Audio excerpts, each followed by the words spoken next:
Hindi nga pasahon nung akong prepare kay 5 pages to. So, ingon man ni Doc, 1 lang daw. Sure. Actually, nagsilingan mi diya sa Pag-ibig Homes. Diya kami nagsugod mi diya 2000 training. So, na-meet ko si Brookberg. Dito na sila nag-meeting sa Kwan sa kay balay ni Tito Anib Paring Boy Sarmiento. Bago pa ko niya 2004 2002. So actually dito mo kay kada meeting na sila sa nights kay land night mo na si Boy. So gina-recruit nila ko. Kalau isa Diyos, first degree na ko. Anyway, dito na siya, tapos giduulan ko ni Pare Boy. Ganun na si Pare Boy. Ingon siya nga, Boy, kung naakay, pare, kung naakay mga fundraising, mga activities niya sa Pag-ibig Homes, kana si Bert ang number 1. Kan top din, gamita gina. Kana siya dia expert. So, na-remember na ko to. So, eventually, kung nag-bugna na ang ang DTK, kaya kami sa basketball court nagamisa, nagamitin. Wala pa yung chapel. So, katong nag-dream of chapel. Tapos, isugdan na. Wala na ko ito si Janet na ang PSK ato. So, siya na mag-istorya sa... Ngayong gabi sa tanan, ako si Janet. Ako yung ipasahan sa baton para sa pagpatukod yun sa among GKK Chapel. Kasi although we were very close to the parish church ng Catalunan Grande ang San Isidro, it was really a mandate for us to have a chapel for every GKK. So isa na wala gusto isa ka kilometro, wala 500 meters ang Pag-ibig Home sa San Isidro Labrador. We also tried our best really to put up our own chapel para magkaroon ng place talaga na pwedeng paggatheran ng lahat ng mga members ng St. Andrew community. So that particular plan, that particular dream also wouldn't have been materialized, no, kung wala I call him Kuya Bert. That's why I am forever thankful. Kaya pagsabi ni Doktora kahapon through text na you were requested to say something para sa dekro ni Kuya Bert, I really did not hesitate. I said yes. And we were traveling then to Jensen. And then I told Doktora na huli ko, Doc, by tomorrow and make sure that we come here. We just arrived actually and directly we get here para dito.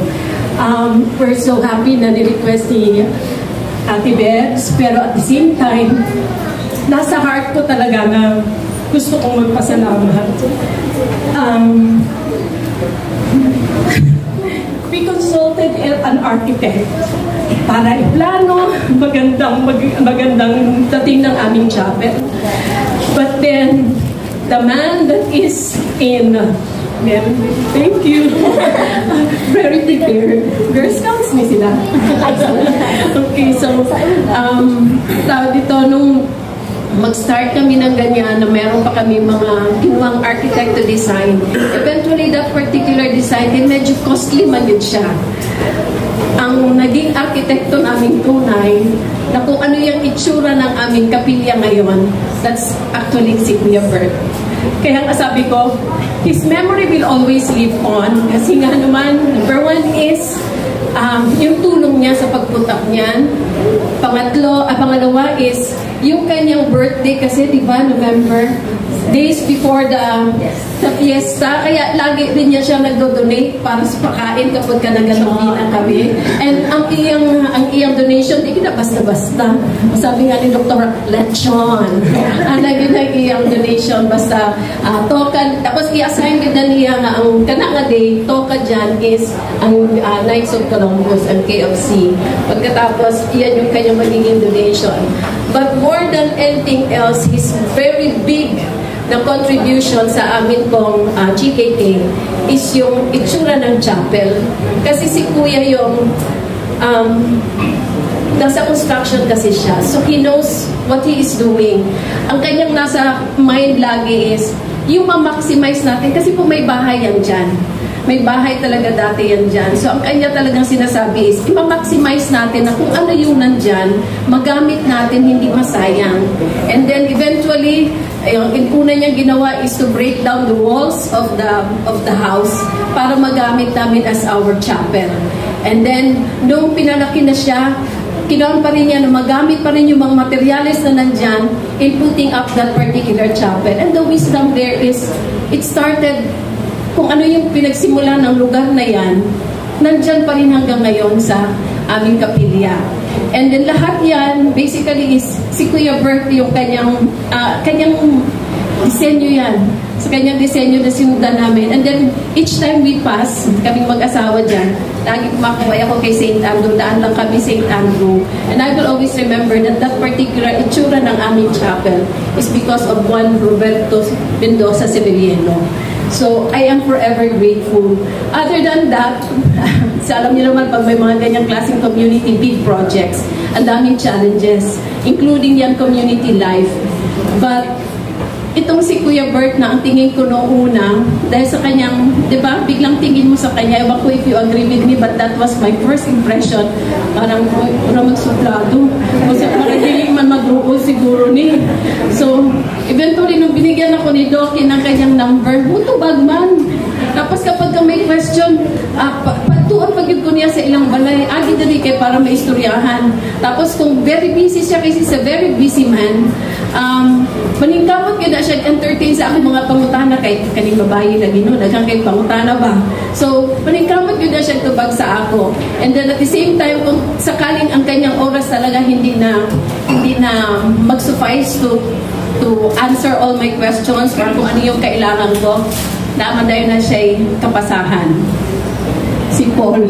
Kasi si Paul is also involved sa aming GKK. Siya yung nasa youth. So, the chapel, the GKK, for Kuya Bert is not just a one-man affair. It's actually a family affair din. Involved si Paul, involved si Ate Benz. So, kaya nga sabi ko talaga, we will be there, Doc. I'm going to really honor the man and celebrate the life of one very generous person. Sa kanyang sinabi nga kanina nung kasamahan niya sa Knights of Columbus, generous in 3 ways. Talent, sa kanyang pagdisenyo, at saka pag-put everything together sa construction. Ang kanyang time, no matter how busy he was always there, available pag may questions, available sa pagpakuha ng mga dapat kunin, ilagay ko anong dapat ilagay doon, and then at the same time, yung kanyang treasure.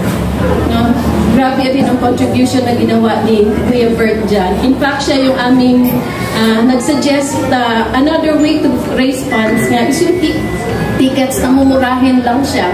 Pero marami, kasi pag marami, ang volume, that will yield you much also in return. So, yun yung kanyang suggestion talaga na, sabi nga ng aking husband kanina, sabi ni Boy Sarmiento, landline din ng dati sa Katalunan Grande, gamitin talaga si Kuya Bert kapag mayroong mga projects at gustong mag-raise ng funds, which was very true. It was really proven in that particular activity namin sa community.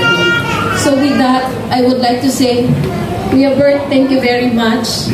Your contribution will always be treasured and will always be remembered kasi naagin na siya diha. Makita din siya. Very, very concrete ang contribution na binigay niya sa community. And of course, I would like to thank also the gift of his person, no, sa life namin sa community.